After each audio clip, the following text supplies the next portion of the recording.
Well, hello everybody and welcome back down into my basement garden where I spend, well, I'd say at least 3/4 of the year forced to do my gardening thanks to the fact that I live in Manitoba and, you know, snow and all that. But anyway, I'm already off topic. Today I want to talk to you about how I facilitate all that indoor gardening. If you've watched my videos, you'll know that there's a lot of different lights that I have going on around me because I'm into experimentation and I want to find out what's going to work for the best price and produce the results that I want. So today I thought we'd just discuss the different lights that I have going on around here. So hopefully if you're just getting into gardening indoors or you're looking to expand your situation, maybe I can save you a little bit of time and hopefully I can save you a whole lot of money. So without too much more yapping for an intro, let's start looking at these lights. So a lot of people like myself, you know, when they first get into indoor gardening, they think these super specialty grow lights, plant lights, whatever you want to call them with your air quotes, are what you need, and they think that, you know, they need to spend lots and lots of money on them, which is what I did. This particular light fixture with both switches on runs at 200 watts, with only one is running at about 100. Cost me a little over 200 bucks to get into the garden.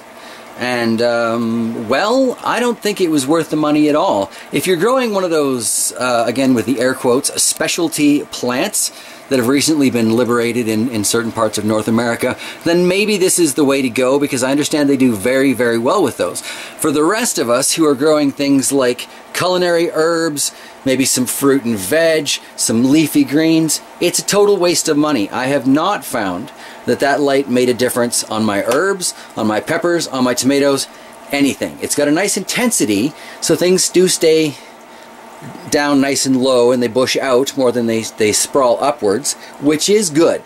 But for the spectrum, I don't think it's worth it. And I'm going to show you a couple other lights that are, again, producing nice bushy plants, but were nowhere near as expensive and are nowhere near as annoying to be surrounded by all day. So yeah, let's move on. So let's talk about the cheapest option that I've got going on here, and that would be these little stick-on LED strips. These run at 6,500 Kelvin, which is fantastic for plant growth. And even though they're these little tiny things that don't seem very bright, do they? And they certainly don't get all that hot. They've been sitting on these PVC pipes for years. They stick fairly well unless you accidentally pull the glue strip off, in which case a quick zip tie will solve your problem. But I have noticed that these lights, which only cost me 25 bucks because I had the LED or the PVC pipe kicking around from the aquaponics, these things do quite well. So if you don't mind a little DIY effort in your garden, you can get some pretty decent growth because it is in that 6,500 Kelvin range that pretty much all plants like. These are probably my favorite of the DIY options. The only reason I haven't got more of them is I'm having difficulty finding them in this 6,500 Kelvin range, and I figure why settle for anything less. But yes, so those are definitely the cheapest, most effective option for the DIY. Up here on the houseplant shelf, you can see we've got some pretty decent growth in most of these things, aside from that poor tricolor sage cutting that didn't make it. And a wide variety of plants seem to respond really well to these lights. Now I have two different lights from the same basic concept here. Cheapo clippy lamp, doesn't need to be a ceramic one because I've just got LEDs here, so the cheap plastic one will do. You'll notice it's not exactly hot, and this has been on since 8 o'clock this morning. For the record, it's 5 p.m. now. What we have in here, I'm going to turn it off for a second, is a nice big spotlight style LED light. This runs at 5,000 Kelvin for the light spectrum, and I believe this is an 11-watt light bulb. Kind of fills this more than I would like, but it stays pretty cool, so overheating has yet to be an issue. 11 watts, not bad. The light bulb cost me under $20. The fixture cost me under $20, 40 bucks. You've got a nice little area for your plants that's fairly well lit. Now, the other version of that same thing, this is basically the same style of lamp here. I just had it for a lot longer, like I think I've had this well over 20 years, actually. But we're going to turn this light off because it's a different style of household LED. This is a little heavier too.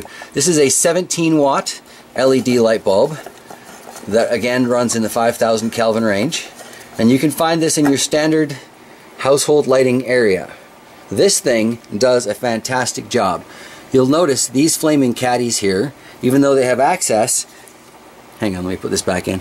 Right, so as I was saying, these flaming caddies here, even though they have access to both lights, they're definitely moving towards this much brighter 17 watt bulb. Now 17 watts is not a whole lot when you consider, you know, some of the crazy lighting fixtures that are out there. Again, this doesn't need to be a proper heat lamp. This can just be a painter's lamp, the reflector with the cheap plastic up here, because even that 17 watt bulb, you'll notice I put my hands on it with no concern, right?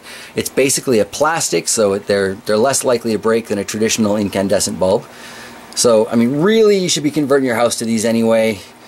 If you're looking for something to put over your plants, that is my household bulb choice. Go for something slightly larger in the wattage, and head towards the daylight spectrum if at all possible.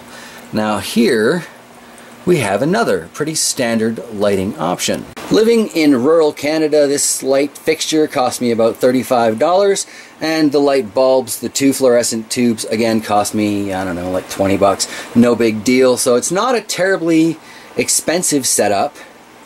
Fluorescent lights have been trusted for years by indoor gardeners and are pretty reliable. I mean, the issues that these plants are having are nutrient issues, aphid issues. These are not lighting issues, right? So that is all a whole different story, because we're talking about lights today. But again, if you get the daylight spectrum, your 6500 Kelvin, or as close to that as you can get with your standard shop light, you're going to have pretty decent results, and you can see that in a lot of channels here on YouTube. It's worth the time to investigate, you know, some of the other videos that are out there, right? The thing with fluorescents, and the reason that I haven't just lit up my entire dungeon with these guys, is I don't like this technology. Because the fluorescent tubes, all fluorescent tubes, have mercury in there, this sucker breaks, you have a contaminated environment. I grow a lot of food type plants, so that really doesn't work for me. I have these here because they were available and affordable and they could get me going, but I am looking to replace these tubes with LED tubes in, again, the 6500 Kelvin range.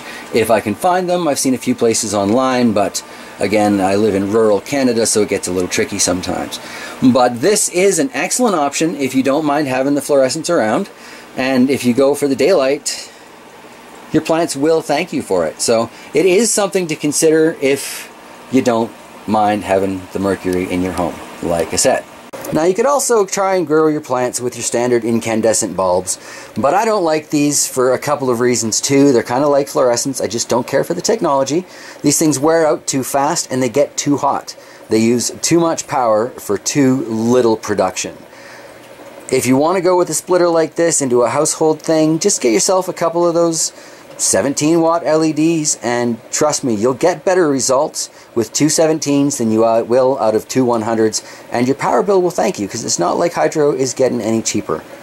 So yeah, something to consider there as well. Last and absolutely least are questionable companies that put out super cheap LEDs. These things were like 20, 30 bucks each, and these are the fastest dying LEDs I have ever had in my life.